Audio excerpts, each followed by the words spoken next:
Welcome to మన TV. Kurnool జిల్లా ఎంబిగూరులో శిల్ప estate నందు నూతన వైఎస్ఆర్సీపీ కార్యాలయం శ్రీమతి బుట్టా రేణుక ప్రారంభించారు. కార్యాలయ ప్రారంభోత్సవానికి ముఖ్య అతిథులుగా శాసనసభ్యులు చెన్నకేశ్వరరెడ్డి పాల్గొన్నారు. ముందుగా కార్యాలయం ముందు జెండా ఆవిష్కరణ చేసి అనంతరం స్థానిక ఎమ్మెల్యే చెన్నకేశ్వరరెడ్డి చేతుల మీదుగా రిబన్ కట్ చేయించారు. అనంతరం ఆ మీడియాతో మాట్లాడుతూ ముఖ్యమంత్రి జగన్మోహన్ రెడ్డి నాపై నమ్మకం ఉంచి నాకు ఎంబిగూరు నియోజకవర్గాన్ని సమన్వయకర్తగా ఏర్పాటు చేశారని, ఆయనకు నేను ధన్యవాదాలు తెలుపుతున్నానని, అలాగే ఎంబిగూరు శాసనసభ్యులు చెన్నకేశ్వరరెడ్డి తనకు వారి యొక్క సహాయ సహకారాలు అందిస్తారని ఆమె అన్నారు. అనంతరం ఎమ్మెల్యే చెన్నకేశ్వరరెడ్డి మాట్లాడుతూ ముఖ్యమంత్రి జగన్మోహన్ రెడ్డి బుట్టా రేణుకకు సీట్లు కేటాయించడం చాలా సంతోషంగా ఉందని, తప్పకుండా ఆమె గెలుపుకు మేము కృషి చేస్తామని, ఎంబిగూరు స్థానం నుంచి గెలిచి జగనన్నకు గిఫ్ట్గా ఇస్తామని ఆయన పేర్కొన్నారు. ఆమెతో పాటు వందలాది అభిమానులు, కార్యకర్తలు, వార్డు కౌన్సిలర్లు పాల్గొన్నారు.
నమస్కారం. ఈరోజు ఎమ్మిగనూరు నియోజకవర్గంలో కొత్తగా ఆఫీస్ ఓపెన్ చేయడం జరిగింది. మన గౌరవ ఎమ్మెల్యే గారు చెన్నకేశ్వరరెడ్డి గారి ఆధ్వర్యంలో ఈరోజు ఆఫీస్ ఓపెన్ చేయడం జరిగింది. మరి ఈ రోజు నుంచి ఇక కార్యక్రమాలు అనేవి మొదలు పెట్టబోతున్నాము. ఇంకా ఎలక్షన్స్కి ఇంకా 2 నెలలు మాత్రమే ఉంది. మరి మన ముఖ్యమంత్రి వర్యులు వైఎస్ జగన్మోహన్ రెడ్డి గారు నాకు ఎమ్మిగనూరు నియోజకవర్గాన్ని అప్పచెప్పడం జరిగింది. అభ్యర్థిగా నన్ను ప్రకటించడం జరిగింది. చెన్నకేశ్వరరెడ్డి గారి ఆశీస్సులతో, ప్రజల అభిమానంతో చక్కగా క్యాంపెయినింగ్ చేయగలుగుతానని, మరి వారి అందరికీ కూడా ఆశీర్వాదంతో ఎమ్మిగనూరు నియోజకవర్గంలో వారి ఆశీర్వాదం ఉంటే తప్పకుండా అందరం కలిసి నియోజకవర్గాన్ని అభివృద్ధి చేసుకుందామని అందరికీ తెలియజేస్తున్నాను.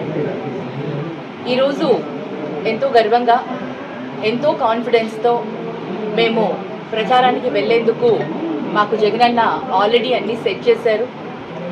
గత 5 సంవత్సరాలుగా అన్న ఇస్తున్న ఈ నవరత్నాలు ఏవైతే ఉన్నాయో ప్రతి ఒక్క పేదవాడికి అందాయి. ప్రతి ఒక్కరు కూడా లబ్ధి పొందారు.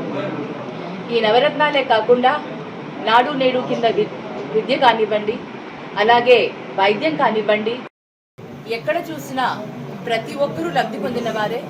మరి అన్న మాకు ఆ ధైర్యాన్ని ఇచ్చాడు, ఆ నమ్మకాన్ని ఇచ్చాడు. అన్న ఇచ్చిన నమ్మకంతో ఈరోజు మేము ఇవ్వాలి అంటే మరి జగనన్ననే గెలిపించుకోవాలి అని అందరికీ కూడా అభ్యర్థించి, మళ్ళీ జగనన్న ప్రభుత్వం వస్తే మన రాష్ట్రం చాలా అభివృద్ధి చెందుతుంది, పేద ప్రజలందరూ కూడా సుఖశాంతులతో ఉంటారు అనేసి మేము అన్న ఇచ్చిన ధైర్యాన్ని తీసుకొని ఆ నమ్మకంతో మేము క్యాంపెయినింగ్కి ముందుకు వెళ్తాము. ఈరోజు చెన్నకేశవ రెడ్డి గారు, అలాగే మన ఎమ్మెల్యే గౌరవనీయులు చెన్నకేశవ రెడ్డి గారు, అలాగే జగనన్న చెన్నకేశవ రెడ్డి గారి తనయుడు జగనన్న ఇద్దరి సపోర్ట్ తోటి నేను క్యాంపెయినింగ్ స్టార్ట్ చేస్తాను. వారి సపోర్ట్ ఎప్పుడూ ఉండాలని, ఇంకా అన్న పెద్ద వయసు ఉండడం వల్ల అన్ని కార్యక్రమాలకి రాకపోయినా అన్న ప్రామిస్ చేశారు జగనన్నను నాకు తోడుగా పంపిస్తానని. మరి మేము ఇద్దరం కలిసి క్యాంపెయినింగ్ చేసి చక్కగా మంచి విజయాన్ని సాధిస్తామని ఒక నమ్మకం, ఒక ఆశతో ఉన్నాము. సో ప్రజలందరి ఆశీస్సులు కూడా మాకు ఎప్పుడు. రేణుకమ్మ గారిని మన ఎమ్మెల్యే నియోజకవర్గానికి ఇన్ఛార్జిగా అభ్యర్థిగా ప్రకటించడం జరిగింది. సీఎం గారు కూడా రేణుకమ్మ గారికి సపోర్ట్ చేసి తప్పక వైఎస్ఆర్ పార్టీ నాడు గెలిపేయాలని సీఎం గారు ఆదేశం చేయడం జరిగింది. నేను కానీ నా కుమారుడు జగన్మోహన్ రెడ్డి కానీ రేణుకమ్మ గారితో బాగా కోఆపరేట్ చేసి ఆమె విజయానికి గట్టిగా కృషి చేస్తాము, తప్పక ఆమెను గెలిపిస్తామని కూడా నేను భావిస్తున్నా. ఈ ఎలక్షన్స్లో ప్రతి గ్రామంలో కూడా మన వైఎస్ఆర్ నాయకులు, తర్వాత వైఎస్ఆర్ గారి సంక్షేమ పథకాలు ఉన్న ప్రజలు చాలా ఎక్కువ మంది ఉన్నారు. అందరు కూడా మొదటి నుండి కూడా ఇది వైఎస్ఆర్ అభిమానంతో ఉన్నటువంటి కాన్స్టిట్యున్సీ.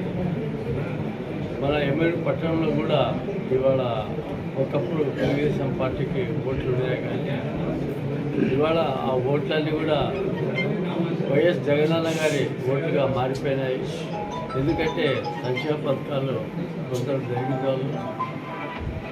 దీనికి దృష్టాంతం ఏమంటే మొన్న జరిగిన మున్సిపల్ ఎలక్షన్స్లో వైఎస్ఆర్ కాంగ్రెస్ పార్టీ అభ్యర్థులు